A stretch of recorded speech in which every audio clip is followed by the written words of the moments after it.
Bem-vindos e bem-vindas de volta ao nosso podcast Podem Mais. O podcast que vai iluminar o caminho para uma compreensão mais profunda do autismo e suas interseções com diversas áreas da saúde.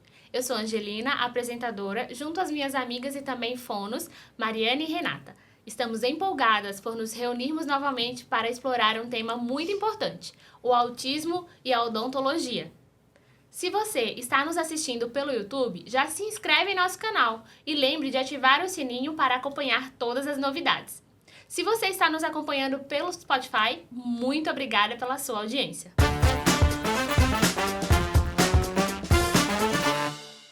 Hoje, vamos desvendar os desafios e as soluções quando se trata de cuidados odontológicos para indivíduos no espectro do autismo. Vamos conversar sobre estratégias de preparação, adaptações no consultório e como podemos tornar a experiência no dentista mais confortável e acessível para todos, considerando também a jornada pelo olhar de um pai atípico. Prepare-se para mergulhar em insights valiosos e dicas práticas que podem fazer toda a diferença. Então, convido você a abrir a sua mente e o seu coração enquanto exploramos esse importante aspecto da saúde e bem-estar dos autistas. Para nos ajudar, temos uma entrevista especial com ele, que é cirurgião e traumatologista bucomaxilofacial, especialista em pacientes com necessidades especiais, especialista em farmacologia e anestesiologia, com sedação inalatória e pai atípico, do Gabriel e do Heitor. Seja bem-vindo, Dr. Áureo de Andrade. Bom, muito obrigado pelo convite inicialmente. Eu acho que é uma bela atitude, vindo inclusive de quem cuida muito da região oral. Então, eu acho que é uma dupla perfeita aí, a odontologia com a fonoaudiologia. E é um projeto que vai esclarecer bastante a população e os nossos pacientes. A gente ficou muito honrada, né, de ter você aqui conosco, de ter aceito o nosso convite. Pra gente é muito especial. E a gente já quer começar perguntando quais são, assim, os desafios, né, que geralmente as famílias costumam colocar, né, de dificuldade, quando precisam ir pro dentista, levando um autista para receber os cuidados, assim, de vocês. Bom, para a equipe hoje de odontologia em relação aos pacientes especiais, a gente tem estratégias para dar mais acesso a essas pessoas. Mas ainda encontramos alguns entraves, inclusive de traumas prévios já dos pais. Então, se a gente tem pais que têm um trauma prévio, já vai ser mais difícil dar acesso a esses filhos que precisam, inclusive, de um amparo diferente, de um protocolo diferenciado, humanizado e que seja mais acolhedor. Então, a gente presta realmente serviços que são de conjunto mais amplo, mas para esses pacientes em específico a gente precisa adotar protocolos, medidas, inclusive coisas que a gente aprende no dia a dia na clínica, né? Isso. Doutor Áureo, gostaria que o senhor esclarecesse como é que é feita a sedação no paciente autista? Bom, a sedação consciente é o que a gente fala Sim. de níveis diferentes de consciência com relação à sedação.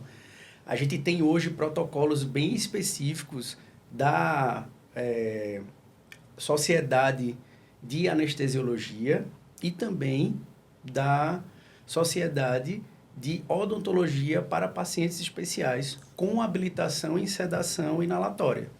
Então, a nossa sedação na odontologia para pacientes especiais, a gente tem um grande ganho hoje para o tratamento do transtorno global do desenvolvimento. Hoje é impossível a gente ter uma efetividade e fazer os protocolos necessários para um atendimento de um paciente atípico que não seja com a estabilidade. Então, a gente não consegue fazer um tratamento que seja benéfico para o paciente se ele tem um problema de estabilidade comportamental dentro de um ambiente totalmente aversivo ou muito diferente da realidade. A sedação consciente vem trazer um relaxamento muscular, um estágio REM para que ele se torne mais acessível e comece a se acostumar com os vários estímulos que a gente vai ter no consultório odontológico. Interessante. E aí, você falou que usa estratégias, né, com eles. Aproveitando esse gancho agora que você falou, você usa alguma forma alternativa para facilitar essa comunicação, para fazer com essas estratégias o comportamento deles, para que eles fiquem... Para o procedimento ser, né, mais tranquilo, como que você faz?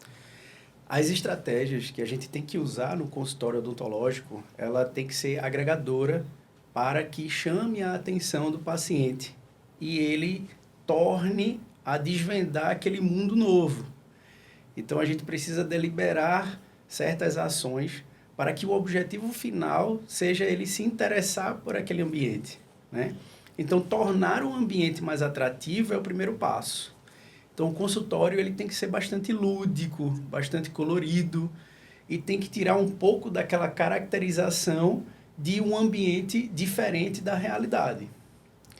A comunicação ela é muito efetiva quando a gente tem artifícios que vão modelar e que vão mediar isso.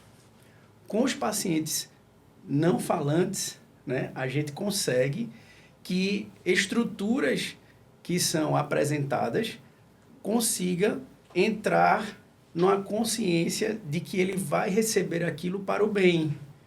Então, o contexto dele não aceitar o tratamento é que sempre aquilo vai levar ele para uma memória ruim, achando que ele vai ter uma sensibilidade aguçada, achando que ele vai receber algo que para ele não é tão bom. Então, isso precisa estar sempre sendo mediado entre o cirurgião dentista, entre a equipe multidisciplinar, que a gente precisa estar em contato sempre, principalmente com a fonoaudiologia. Perfeito. A gente tem treinamentos em conjunto que são essenciais, com o ato de prevenção da escovação dental, com o ato de prevenção de passagem do fio, porque só o fio dental já provoca uma sensibilidade e um estímulo sensorial enorme. Então, a gente precisa estar potencializando essas rotinas também para estar agregando as outras especialidades. Porque não só no consultório odontológico, mas em outras especialidades a gente pode promover saúde bucal, não é só dentro do consultório. Né? Perfeito. Isso ia ser uma próxima pergunta que eu faria também, que é justamente isso. Como tem sido, assim, na sua experiência, né, essa troca, essa interdisciplinaridade, né, com todas as áreas, mas especialmente com a fonoaudiologia, né? Quais são, assim, as demandas que geralmente você consegue trocar e alinhar melhor, né, com a nossa área dentro dos pacientes, assim, autistas? Seria, por exemplo, a questão no caso dos não falantes, né? Vamos trazer esse exemplo mais específico. Seria essa mediação com a comunicação alternativa, né? De repente fazer uma prancha temática para quando ele for para o consultório, um auxílio a trabalhar nessas histórias, né, sociais previamente para que ele tivesse esse preparo. Existe isso na sua prática? Como que funciona hoje para vocês? Bom, a gente ter acesso a essa comunicação, a gente saber que ela existe, realmente acrescenta para a gente ter o repertório dentro do consultório.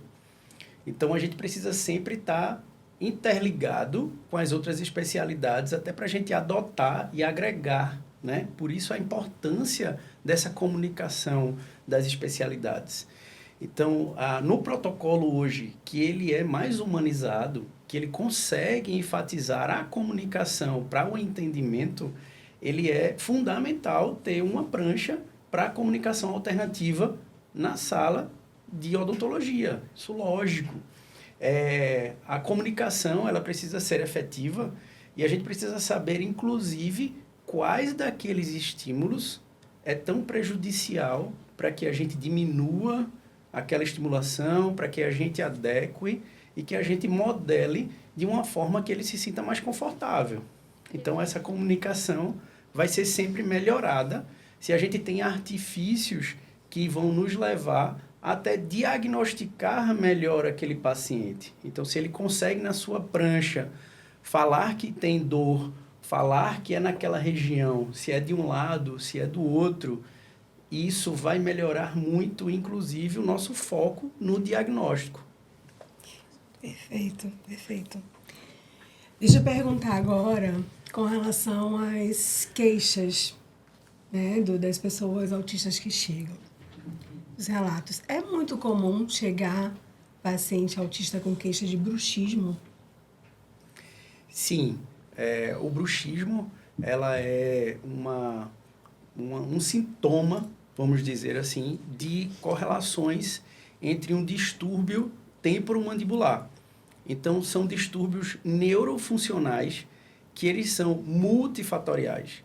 Então, não é só a questão de não conduzir ou não ter a fonética verbal que vai fazer com que ele tenha um bruxismo. Mas são outros fatores também correlatos. E aí, o uso frequente de rotinas excessivas que fazem uma carga de estresse aumentada nesses pacientes também, né? Então, quando eles têm uma rotina que ainda não se adequa ao que ele precisa, ao que ele consegue modelar e que dá um conforto para ele, isso causa realmente um estresse maior e ele, à noite, vai ter o espasmo espontâneo e vai ter o bruxismo. Além disso, outros correlatos também de distúrbios fisiológicos ou anatômicos. Então, existem deformidades faciais e existem distúrbios temporomandibulares na região próxima ao ouvido que fazem a movimentação da mandíbula acontecer e faz com que esse distúrbio também aconteça. Então, distúrbio temporomandibular pode levar, sim, ao bruxismo noturno e, como cofator, ter também agregado os outros fatores de estresse emocional e também dessa expectativa dele querer fonetizar, dele ter em busca dessa forma verbal, que às vezes é até um pouco incisivo, algumas terapias solicitarem isso dos pacientes, sem antes entender realmente qual é o processamento ideal para aquele paciente. Então, existem várias formas da gente estar se comunicando e não necessariamente só da verbal. Exatamente. Então, é onde entra muito o fundamento da gente ter essa expectativa junto com a prancha, que é uma comunicação alternativa e que traz para a gente até a diminuição desse cofator, dessa necessidade de expressão verbal, seja ela no consultório, seja ela nas outras terapias, e que causam aí até a diminuição desse fator que poderia até ser prejudicial. Incrível. Inclusive, essa visão, né, da, muitas vezes, superestimação, né, da fala. A fala, de fato, muitas vezes ela é superestimada, não só pelas famílias, mas também, muitas vezes, pelos próprios profissionais, né? E, às vezes, quando o paciente, ele não falante, né, acaba que se ignora muito, né? Entende-se como se ele não tivesse a condição de responder por ele próprio sobre o que ele está sentindo, né? E muitas vezes é negada formas alternativas dele de se comunicar. Isso. Que poderia fazer total diferença, né? Nos procedimentos, na condução, em todo o tratamento dele, né? Pode ser uma via alternativa que a gente acha que só existe um caminho, né? Isso. Essa via alternativa vai trazer até fatores que a gente contribua para que um dia ele chegue realmente na fonética, na verbalização por si só. Mas a comunicação vai trazer ele realmente para um ambiente onde ele é entendido, onde ele causa conexões com as terapias, com a família, em qualquer que seja o ambiente, para que ele até se sinta mais confortável e aí vai entrar num estágio de estabilidade comportamental que ele consiga verbalizar. E voltando aí, eu perguntei a questão do bruxismo. Os indivíduos que têm, né, o bruxismo, o procedimento, aquela plaquinha que se usa, eles conseguem adequar, conseguem usar? Tem essa experiência com eles? Hoje, no protocolo para o bruxismo infantil, a gente tem uma correlação maior até com a expectativa das terapias. Entendi. Então, a psicopedagogia, ela funciona no âmbito dele diminuir o estresse para a carga, né, pedagógica na escola. A gente tem a psicologia tentando amenizar esses efeitos da ansiedade e dessa expectativa por alcançar um objetivo, por ter aquela necessidade de vir ao colégio e fazer aquela planilha de tarefas. Temos também a fonoaudiologia contribuindo para que a movimentação oral ela seja melhor e se tiver alguma deformidade ou algum impedimento do nível anatômico na língua, que a gente também tem essa correlação de fazer o teste da língua, saber se aquele frênulo ele está realmente no comprimento correto. Tudo isso agrega para que a gente, antes de produzir um artefato, que é a plaquinha de oclusão, ela seja escolhida. Né? A placa de oclusão, ela é sim uma modalidade de tratamento, mas após a gente esgotar essas possibilidades terapêuticas, inclusive coadjuvantes, com essa multiespecialidade, para que a gente tire esse paciente desse momento de estresse ou de complexidade dentro dos fatores etiológicos e a gente amenize esse uso de um objeto que vai causar realmente um certo estímulo sensorial e desconforto. Sensorial, né? Isso, com certeza. E aí é muito importante, né, essa visão, assim, mais uma vez, da interdisciplinaridade, né? Porque muitas vezes a pessoa falou bruxismo, você já associa a plaquinha. Né? E enquanto né, muita gente nem tem o entendimento né, da importância e da existência dessa possibilidade, né, de recorrer a uma equipe que possa, cada um na sua área de atuação, né, trabalhar juntos para somar né, de forma tão positiva, assim, com uma diferença tão significativa e de grande impacto na vida do autista. A né? gente pode acrescentar, inclusive, pautas de objetivos dentro da atuação da fonoaudiologia, da psicologia, da psicopedagogia, antes de ir para a farmacologia, né? A farmacologia ela pode trazer, sim, benefícios, mas antes disso a gente alinha um protocolo de benefícios dentro da atuação terapêutica, dentro dos nossos consultórios, até chegar realmente numa indicação farmacológica. Ela pode ser empregada até mesmo antes da placa de oclusão, e isso vai diminuir também a movimentação muscular, esses espasmos musculares à noite, que é geralmente quando acontece, e vai trazer realmente um benefício antecipado para esse paciente. Doutor Auro, aproveitando, uma questão muito comum dos pais em consultório é com relação à frenectomia. Eles têm muito receio, né? O senhor poderia explicar como que acontece o procedimento?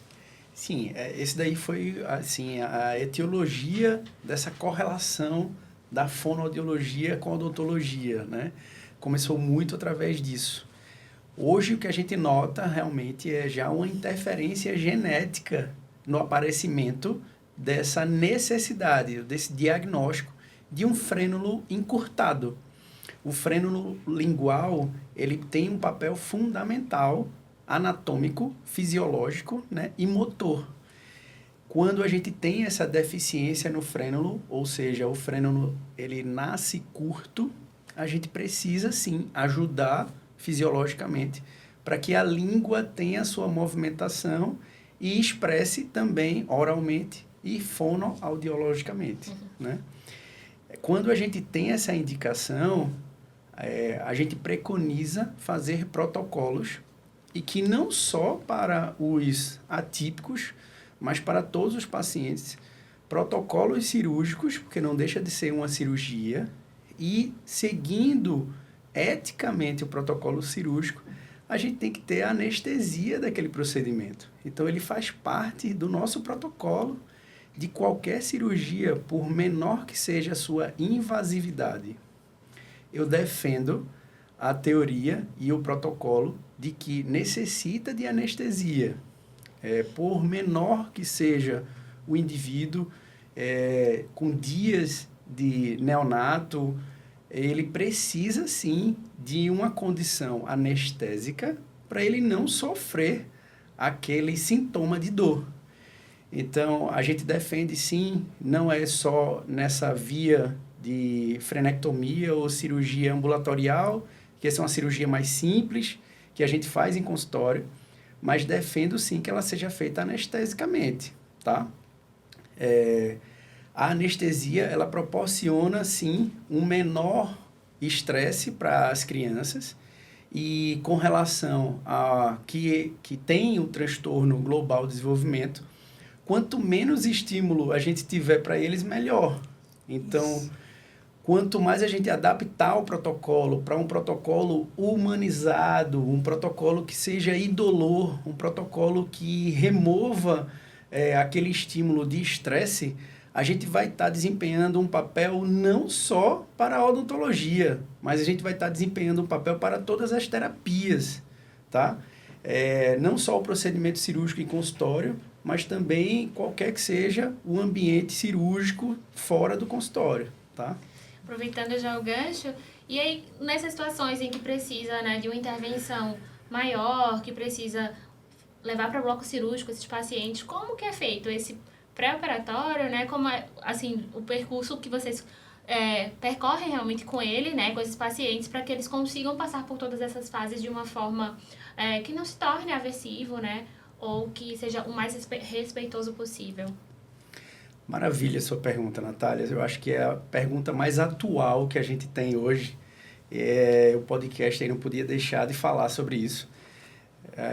O protocolo hoje, que ele é viável para o atendimento com o transtorno do espectro autista, principalmente na fase juvenil e início da fase adulta, que é o que a gente tem hoje.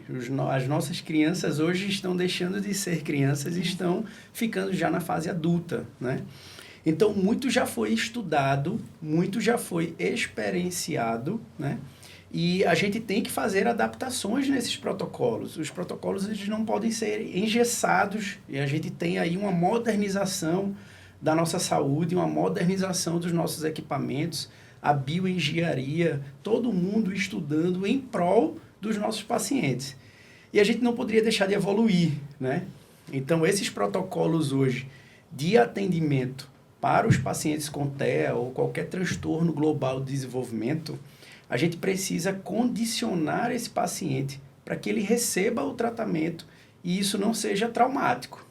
Como conseguir um tratamento odontológico com vários estímulos sensoriais, visuais, sensitivos, motores?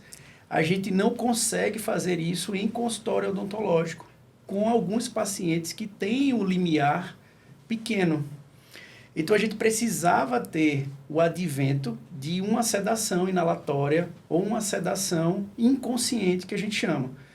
A sedação completa, que ela é endovenosa, a gente só consegue fazer no âmbito hospitalar. E aí foi a junção do que a gente precisava de 2 protocolos para isso acontecer. Tanto o protocolo cirúrgico hospitalar, e aí a cirurgia bucomaxilofacial, ela é que mais se adequa e mais tem essa expertise, que mais trabalha dentro dos hospitais e pactuar um pouco da sua experiência com a pediatria. Então, os cirurgiões dentistas que trabalham com necessidades especiais, os odontopediatras, vieram a juntar forças nesse protocolo mais moderno para que a gente consiga estabelecer realmente um tratamento efetivo para esses pacientes e que seja menos traumático.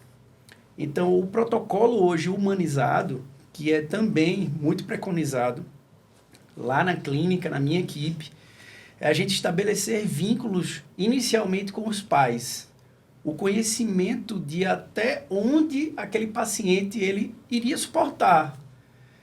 Conhecer também a criança através das pranchas que são de comunicação alternativa e saber qual estímulo realmente seria atrativo, qual estímulo seria deletério, para a gente não gerar janelas killers, que a gente chama. Essas janelas killers, elas são janelas de memória. Então, por que a odontologia ela sofre tanto com essas memórias killers? Justamente pela prática de não conhecer o paciente antes de apresentar a ele esses estímulos sensoriais. Então, de todas as especialidades, nessa interdisciplinaridade, a gente tem sofrido bastante durante anos. Porque a gente queria instituir um protocolo muito arcaico e que precisava ser mudado. né? Então, com a humanização, a gente preconiza todo o estímulo, ele participar dentro de um ambiente seguro, dentro de um ambiente onde o paciente não vai ter aquela lembrança que é deletéria, não vai gerar essa memória killer, e que a gente consiga fazer a maior prática possível, fazer os maiores procedimentos, os mais complexos, desde os mais simples aos mais complexos, no ambiente operatório dentro do hospital. Então a gente começou a adaptar, inclusive, o âmbito hospitalar para poder receber esses pacientes. E a gente está acostumado a fazer cirurgias mais complexas, de portes maiores, na cirurgia e traumatologia bucomaxilofacial, e a gente emprestou toda essa expertise e protocolo da cirurgia para também os pacientes especiais. Então, a gente conseguiu com que os planos de saúde também, né, visualizassem essa necessidade. Então, hoje a gente tem normativas que defendem isso. Então, os pacientes eles podem explorar os planos de saúde para ter acesso a esse tratamento. A política humanizada, o protocolo humanizado, ele vai desde a escolha do hospital, porque a gente não consegue levar um paciente atípico e deixá-lo em um âmbito hospitalar que é para adulto. Então, essa escolha é fundamental. Então, ele vai chegar num ambiente lúdico, num ambiente de um hospital pediátrico, num ambiente que é mais acolhedor. A equipe do hospital vai estar esperando aquele paciente já com todas as sinalizações e focando na individualização da necessidade daquele paciente. Então, a nossa equipe, junto com a anamnese, junto com aquele acompanhamento, durante várias consultas pré-operatórias, a gente faz uma planilha de objetivos para aquele paciente, para aquela experiência ser realmente uma experiência com uma boa memória.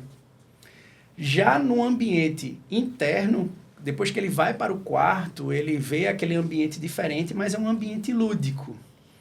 E aí ele recebe alguns ansiolíticos para que aquele ambiente não o torne realmente com muita ansiedade e ele não aceite as mudanças de rotina. Depois disso, a gente faz a sedação com a ajuda da nossa equipe multidisciplinar, que vai estar aí incluso também a anestesiologia, também a parte clínica pediátrica, que vai estar em conjunto, e a gente consegue estabelecer o caminho pelos corredores do hospital de maneira que ele não sofra essa estimulação do novo. Então, a gente consegue fazer o tratamento em bloco cirúrgico, porque ele já chega já com um efeito que está mais leve, com relaxamento muscular e a aceitação para aquele procedimento novo. Após ele estar totalmente anestesiado, é que a gente começa os estímulos sensoriais. Então, ele não vai ter acesso, ele não vai ter memória daquilo, e a gente não vai carrear, depois do procedimento, toda aquela cascata que pode levar, inclusive, a uma introspecção e um retardo do ponto onde ele estava. Então, o protocolo ele só vem a trazer ganhos para todo mundo, porque a família ganha com isso, que vai ter um ambiente melhor, vai ter um procedimento com mais segurança, porque a equipe ela vai trabalhar com segurança ao paciente. A gente não vai ter aquela expectativa de materiais que são de suporte ao redor no consultório sendo mal empregados ou no momento de uma instabilidade comportamental, aquilo virá a ter um acidente. Então, no bloco cirúrgico e um ambiente hospitalar, a gente nunca vai ter isso, né? É um ambiente totalmente controlado, totalmente seguro, porque a gente está ali com o domínio fisiológico do paciente, o anestesista tem um domínio tanto cardiopulmonar dele quanto fisiológico, e a gente consegue fazer não só o cirurgião, mas toda a equipe multidisciplinar. Então, quando a gente vai para bloco cirúrgico, vai o cirurgião, vai o odontopediatra, vai o protesista, vai o endodontista, e vai também os auxiliares para fazer aquela estrutura ao redor acontecer. Então, a gente consegue fazer esse primeiro tratamento como se fosse um tratamento expectante. O quanto que aquele paciente precisaria de tempo se fosse numa consulta regular para fazer a quantidade de procedimentos que a gente faz no hospital. Diversas consultas, Né? certamente. Então, hoje, a gente recebe pacientes que passaram 15 anos sem tratamento, que não tem nenhum procedimento de prevenção. A gente recebe pacientes adultos que não têm mais possibilidades da gente intervir e a gente faz mais um trabalho de remoção de infecções, vamos dizer assim. Ele já não tem mais dentes. Então, existem vários exemplos de uma condição hoje, de uma demanda que está reprimida. Os nossos pacientes, eles não têm quem faça um tipo de protocolo assim e começam a perder, tem essas perdas aí durante o nosso tratamento. E o quanto que, né, assim, a saúde, o cuidado, né, a saúde bucal é essencial para a saúde global da gente. Muitas vezes, Muito. né, é negligenciado e acarreta outros problemas de saúde, né, e passa assim, às vezes a pessoa vai adoecer, né, o indivíduo vai adoecer e não consegue correlacionar e muitas vezes esse cuidado, né, vai realmente ser uma prevenção de outras questões. E Exatamente. que incrível, né, a gente conseguir, assim... Porque pra mim, você tava falando aí, eu tava fazendo uma viagem por todo o processo. Pensando aqui... Né? Foi fantástico, porque ficou muito claro, né? E é realmente uma dúvida muito recorrente. Muitas famílias trazem relatos, infelizmente ainda, assim, né? Muito difíceis quanto a essa realidade, né? Essa necessidade Isso. de levar os filhos. É super desafiador para eles. E saber que existem, né, profissionais no mercado, como o senhor, que está super capacitado para recebê-los, né, para atendê-los, assim, que tem todo esse olhar humanizado e respeitoso, isso, nossa, deixa a gente emocionada. A gente tem revisado sempre, né? Agora vem muito à tona essa perspectiva da sedação consciente, onde os nossos colegas médicos, eles reivindicaram na base da anestesiologia e a gente sempre teve esse protocolo muito bem definido e hoje com a tona da gente revisar esse protocolo, a gente modernizar esse protocolo, a gente conseguiu colocar inclusive essa demanda dos nossos pacientes dentro do espectro, né? E porque hoje a gente tem já 80% do uso da sedação dentro do consultório para esses pacientes, né? E a gente ainda recebe uma demanda reprimida de pacientes que passaram muito tempo sem ter o tratamento, sem ter o acesso, sem ter realmente o profissional capacitado para isso. E a gente tem que levá-lo para um ambiente mais seguro, que é o ambiente hospitalar. Então, isso previne, inclusive, com que esse paciente tenha um agravo do seu estado comportamental. A gente previne também com que esse paciente demore a chegar nos seus objetivos que são traçados dentro do modelo de terapia, dentro do ABA ou dentro de qualquer modelo para poder evoluir comportamentalmente.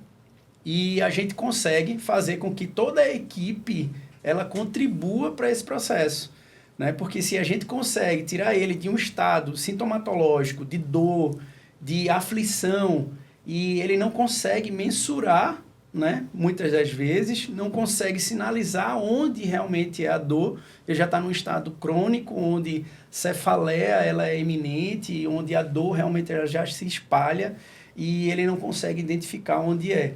Então, isso causa realmente um efeito deletério e que a gente consegue contribuir não só para a odontologia, mas para as terapias da fonoaudiologia, da psicopedagogia, da psicologia, e que ele alcance os seus objetivos da melhor maneira, né? Isso aí contribui para essas memórias afetivas que a gente consegue diminuindo os efeitos deletérios dentro do consultório. Só vem agregar para todo mundo. Maravilhoso. Incrível. Perfeito. Doutor Áureo, fala um pouquinho pra gente da sua experiência de ser pai do Gabriel e do Heitor. É uma experiência e tanto, né? O Gabriel, ele chegou já tem 17 anos, né? Então, quando a gente desbravou esse mundo, a gente não tinha nada de protocolos.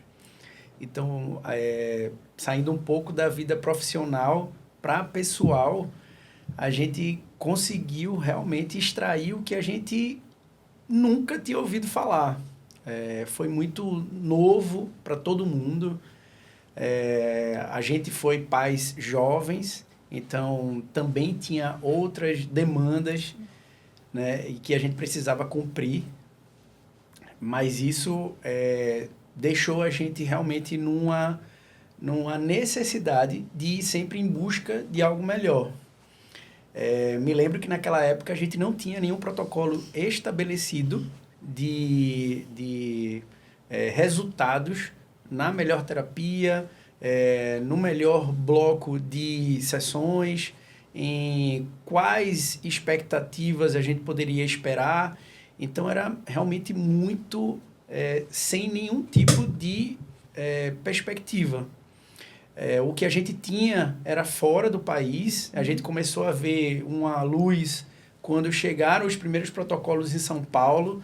A gente trouxe supervisores para cá, para Recife, para poder até formar, né, a maioria hoje dos supervisores hoje. E a gente conseguiu fazer com que esse trabalho, apesar de não ser tão efetivo, a gente não ter tanta comprovação científica, que ele fosse mais leve possível, tá? A gente preconizou fazer com o Gabriel tudo que era necessário para que ele se sentisse bem. Eu me lembro que a gente tinha muita expectativa na escola de o que ele vai alcançar, como é que ele vai conduzir.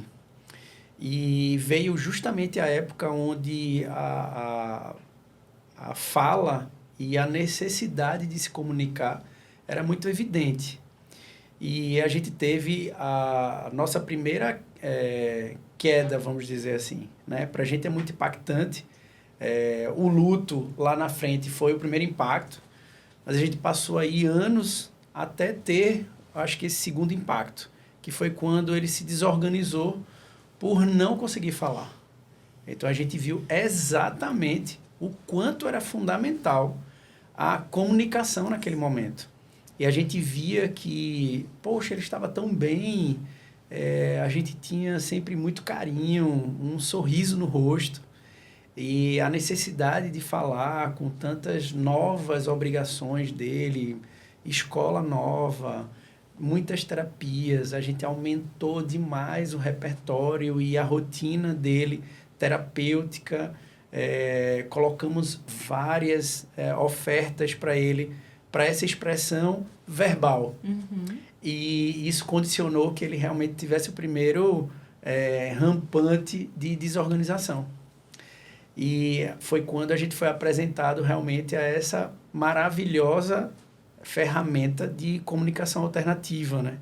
A comunicação alternativa, por mais analógica que ela seja, mas ela traz benefícios que a gente não imagina, né? E a gente conseguir ter a nossa primeira comunicação com o nosso filho, assim, meio que sem esperar, foi algo maravilhoso, né? Ele conseguir se expressar ali de uma maneira que a gente não imaginava e que a gente esperava que aquilo ia demorar muito, mas estava tão evidente que ele precisava de um mecanismo alternativo que a gente se surpreendeu o quanto foi rápido. Ele queria, dizer, né? Um sim, um não, um quero ir no banheiro. Isso aí foi fundamental para que a gente entendesse que a grande necessidade dele naquele momento era se expressar. Ele já estava pronto, né? Se para comunicar. Só estava esperando. Vocês que ainda não estavam prontos para essa forma dele, né? De se comunicar, de se colocar no mundo e de sair dele para o mundo, né? Isso mesmo, isso mesmo. E aproveitando isso, assim, né? Quais foram... Você já começou a falar disso, mas eu queria que você falasse um pouco mais, assim... Na prática, né, no dia a dia de vocês, qual tem sido os maiores impactos, assim, da comunicação alternativa, né? O que é que vocês veem, assim, que, nossa, mudou completamente para ele e para a gente, né? Situações, assim, mais práticas, porque muitos pais, hoje, eles têm, né, esse desejo que os filhos falem, e não quer dizer que os filhos não irão falar, né? Mas alguns talvez não vão conseguir, né? Outros irão, com algumas limitações. E muitas vezes os pais têm esse receio, né? Sobre a comunicação alternativa, né? De realmente aderir a esse processo. Claro que cada caso é único, né? E tudo é muito personalizado. Mas a gente falando assim, de uma forma geral, né? Do seu ponto de vista como pai, o que é que mudou, assim, a mais para a vida do Gabriel, né? E para a vida, obviamente, de vocês enquanto família? Eu acho que a gente tem um comparativo quanto família que ele é, assim, bem enriquecedor. Porque a gente tem o Gabriel, com 17 anos, e a gente tem o Heitor, hoje com 15 anos de idade. E o desenvolvimento inicial com a questão da comunicação, a gente viu as duas vertentes, tá? Então, essa alegria do Gabriel que a gente teve anteriormente, com a expressão da comunicação através da comunicação alternativa, ela foi idêntica à grande alegria que a gente teve quando o Heitor conseguiu fonetizar a primeira palavra. Então, o Heitor, ele tinha também um pouco de dislexia e tinha uma ecolalia numa gravidade que ele era muito rápido na colocação das palavras. E, na verdade, ele não conseguia se comunicar. Ele dizia 10 palavras em 1 segundo.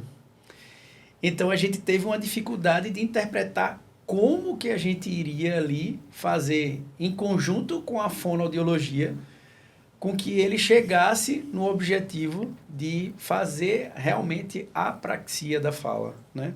E quando ele disse as primeiras palavras, para a gente foi a mesma emoção da gente estar ali recebendo ele de volta, vamos dizer assim. Eu me recordo que na mesa do café da manhã, na primeira vez que a gente foi tomar um café da manhã com os meus pais, ou seja, a gente estava na casa dos avós, estava toda a família, e nesse dia foi o primeiro dia que ele disse um bom dia. E aí todos na mesa olharam e falaram, como assim? Ele falou? Aquilo para mim foi o melhor presente, assim, né? Até hoje que ele me deu. Foi aquele bom dia, um bom dia para minha família, um bom dia para a família dele, e que foi um simples bom dia que contribuiu para que aquele dia fosse um dos mais felizes da nossa vida, né? E a gente tem essas duas comparações, né? O Heitor, ele começou a usar a comunicação alternativa no início para poder realmente contribuir para a oralidade, e o Gabriel continuou usando. Então, o Gabriel hoje ele tem uma evolução do mecanismo, onde a gente saiu do analógico para o digital. No analógico, a gente tinha uma grande dificuldade de carregar e também está atualizando o repertório, né? Então, a gente tinha realmente aquele inconveniente de estar imprimindo. A gente nunca foi muito tecnológico e a gente tinha que imprimir, tinha que plastificar e condicionar da melhor forma, tinha que ter o cuidado para não perder uma pecinha. Se perdesse uma pecinha que era fundamental para ele, meu Deus, a gente ia desorganizar, ia condicionar já um efeito que a gente não queria. E quando a gente conseguiu mudar do analógico para o digital, a ferramenta ela ficou muito palpável, né? Que a gente conseguia usar um mecanismo e que a gente tem uma infinidade de repertórios, a gente tem uma infinidade de possibilidades num único aparelho. E isso condiciona para que a gente possa fazer a atualização, a gente possa inserir novos repertórios, novas necessidades, e isso faz com que a gente evolua bastante na comunicação com ele. Coisas que antes a gente era mais limitado e achando que a gente tinha que reduzir para poder não andar com muita ficha, não andar com muito artefato ali junto com ele. Pesado, né? Isso. E você estava falando aí, doutor, eu estava aqui super emocionada. Me arrepiei. É lindo ver, assim, né? Porque é o nosso propósito, né? A gente, como fono aqui, né? E falando desse lugar como profissional que estimula, né? E trabalha com a comunicação, é isso que move a gente. né? Diariamente. Né? Exercer esse cuidado e possibilitar esses momentos. Né? E ter esse testemunho, assim, vivo e tão forte pra gente é muito, nossa, sem palavras. Gratificante, assim, muito gratificante, emocionante. emocionante, tudo isso. E, assim, deixa realmente o coração aquecido, né? De poder contribuir e transformar a vida de muitas famílias, né? E de muitos autistas também. A gente quer agradecer imensamente, assim, a sua participação. Foi, nossa, incrível. A gente espera recebê-lo aqui sempre que possível, né? Pra gente conversar e trocar muito mais e aprender muito mais com o senhor. Estamos muito felizes. Que bom, que bom. A gente sempre vai contribuir no que for necessário. Eu acho que a experiência pessoal, ela é muito grande. A profissional, ela não posso deixar nunca de contribuir. Eu acho que a experiência pessoal, ela me deu, sim, uma necessidade de evoluir nisso. Lógico que tudo que eu faço profissionalmente é com muito amor, mas eu confesso que de algum tempo para cá eu me dediquei muito a entender melhor qual era o propósito, o porquê. Por que que eu recebi essa missão, por que que eu fui escolhido, por que que eu estou aqui. E eu sempre fui muito desbravador, quis realmente aprender as melhores técnicas, as técnicas mais evoluídas dentro da cirurgia bucomaxilo. E hoje eu vejo que, para mim, eu me sinto muito mais recompensado em poder trabalhar com o propósito de melhorar a qualidade de vida desses pacientes, do meu filho, dos filhos de quem precisar desse carinho ou desse olhar diferenciado. O que eu acho que hoje precisa para nossos profissionais e para a comunidade toda que acolhe essas crianças é justamente se perguntar o porquê. O porquê que você está fazendo aquilo e gerar realmente uma melhor qualidade de vida. Esquecer toda a necessidade econômica que isso envolve. A gente está se juntando e contribuindo, consensuando com os planos de saúde, porque a gente precisa viver em sintonia. Além dos muros econômicos, que a gente consiga levar acesso para esses pacientes, tanto na multidisciplinaridade, né, quanto também dentro dos nossos consultórios. Eu acho que a gente faz um trabalho hoje que ele ultrapassa a ética profissional, né?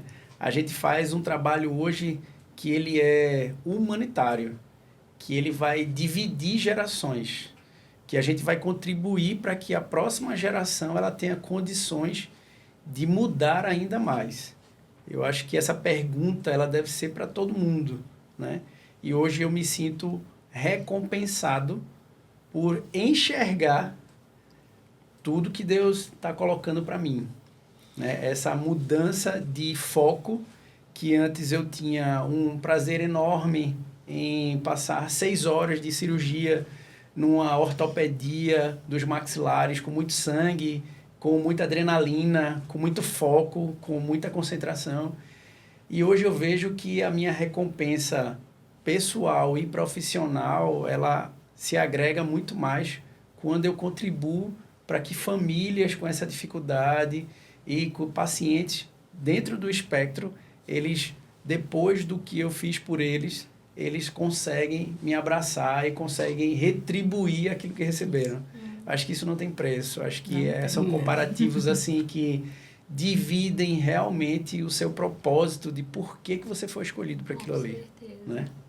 Como um profissional, como mãe de um autista, eu me identifico e fico muito sensibilizada, e é exatamente isso. Né? Que bom, isso que aí. Bom, que bom. A gente trabalha com muito amor, com muita dedicação, e é fantástico. Todos eles são um pouquinho nossos também, né? Que a gente possa plantar essa sementinha aí, né? E sensibilizar bem mais profissionais para que a gente contribua, né? Que a demanda não é pouca, a necessidade de uma ética e um protocolo realmente humanizado, ele se faz necessário para ontem, né? E que outras pessoas aí possam também ouvir e nos juntar, né? Isso aí. Não poderíamos ter encerrado de melhor forma, né? Perfeito. Obrigada. Perfeito. E até a Obrigada, próxima. doutor Áureo. Que bom, muito obrigado. gente. Obrigada.